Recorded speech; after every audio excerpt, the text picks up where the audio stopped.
சிவகங்கையில குழந்தைகள்ல இருந்து பெரியவங்க வரைக்கும் கவர்ற வகையில சிரிக்காத மனிதனை வாடிக்கையாளர்களை கவரும் வகையில தீபாவளி பண்டிகையை களை கட்டியிருக்காங்க.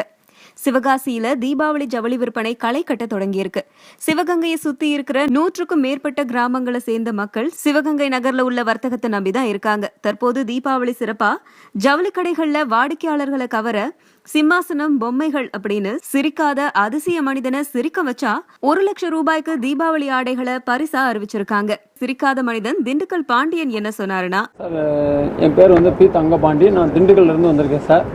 இந்த சிரிக்காமல் நிற்கிறது நான் ஒரு 20-25 வருஷமாக நான் பண்ணிக்கிட்டு இருக்கேன் சார். இது என்னத்துக்கு பண்ணுறேன்னா, இது ஒரு நல்லா ஜாலியாக இருக்குது. வர்றவங்கெல்லாம் கவலை மறந்து என்னை பார்த்தோன்னே அவங்க நல்லா சிரிப்பாங்க, நல்லா ஜாலியாக என்ஜாய் பண்ணுவாங்க. இதை நான் ஒரு சாதனைக்காக வேண்டி நான் அதை பண்ணிக்கிட்டு இருக்கேன் சார்.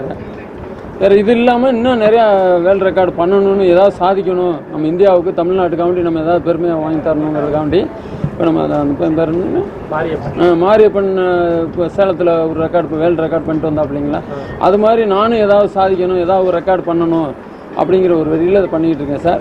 தண்ணி ஒரு நிமிஷத்துக்கு 1 லிட்டர் தண்ணி குடிக்கணும்.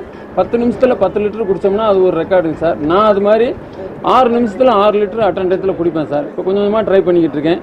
இந்த சிரிக்காமல் நிற்கிறது, நான் இது மாதிரி ஒரு 2-3 ரெக்கார்டு பண்ணிக்கிட்டு இருக்கேன் சார். கூடிய விரைவில் அதை நான் பண்ணிடுவேன் சார். புது உலக சாதனை படைக்கிறதுக்காண்டி ட்ரை பண்ணிக்கிட்டு இருக்கேன்.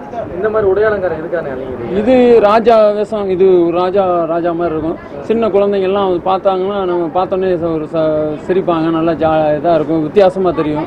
அப்படிங்கிறதுக்காக இந்த ட்ரெஸ்ஸை நான் சூஸ் பண்ணிடுவேன். ஆமாம், அவங்க என்னை பார்த்தோன்னே அவங்க கவலையை மறந்து நல்லா ஜாலியாக சிரிப்பாங்க, நல்லா ஜாலியாக என்ஜாய் பண்ணுவாங்க. நான் சிரிக்காமல் இருப்பேன், ஆனால் என்னை பார்த்து அவங்க நல்லா சிரிச்சுட்டு போவாங்க சார். அது எனக்கு ரொம்ப மன நிறைவு தரும் சார்.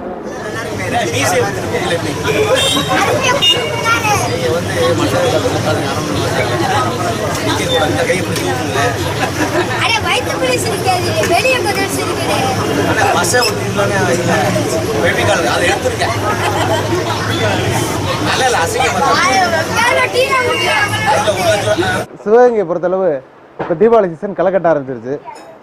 சுற்று வட்டாரத்தில் நிறைய கிராமங்கள் இருக்குது. எல்லாரும் சிவகங்கை நோக்கி தான் வர்றாங்க. சிவகங்கையில் இருக்க பல்வேறு கடைகள் நிறைய இருக்குது. எல்லாரும் ஜவுளிக்கு ஃப்ரீ கொடுக்குறாங்க, காம்ப்ளிமெண்ட்ஸ் கொடுக்குறாங்க. 1000 ரூபாய்க்கு எடுத்தால் இப்போ கிஃப்ட்டு, 2000 ரூபாய்க்கு எடுத்தால் கிஃப்ட்டுன்னு கொடுக்குறாங்க. இதெல்லாம் இல்லாமல் தள்ளுபடி கொடுக்குறாங்க. எல்லாத்தையும் மீறி ஏதாவது வித்தியாசமாக ஒரு நுணுக்கத்தை கையாளணும்னு நினச்சோம். அதாவது வியாபார யுக்தி தான் அது. வியாபார யுக்தினால வித்தியாசமாக மக்களை கவர்ற விதமாகவும் ரசிக்கிற மாதிரியே இருக்குன்னு நினச்சிட்டு 3 விதமான ப்ரோக்ராம் நடத்தியிருக்கோம். முதல்ல ஒன்று சிம்மாசனம்ங்கிற நிகழ்ச்சி நடத்தினோம். அது ஒரு 10 நாளைக்கு முன்னால். அந்த 10 நாளைக்கு முன்னால் நடத்த நிகழ்ச்சி என்னென்னா, சின்ன பிள்ளைங்களில் சிம்மாசனத்தில் உட்கார வச்சு ராஜா ராணியை அழகு பார்த்தோம்.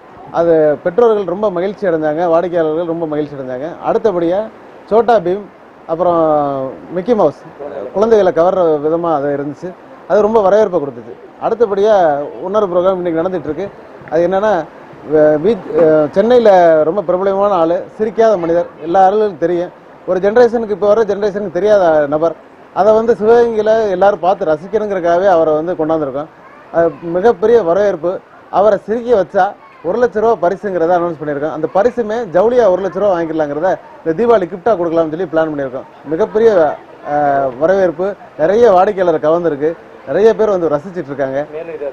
இதை மேலும் ஆர்வப்படுறதுனால இன்னும் தொடர்ச்சியாக நிறைய செய்யலாம்னு பார்க்குறோம். இந்த மாதிரி வித்தியாசமான நிகழ்ச்சிகள் தொடர்ந்து நடத்தணுங்கிறதுல ஆர்வப்படுறாங்க. நாங்களும் நிறைய பிளான் பண்ணிகிட்டு இருக்கோம்.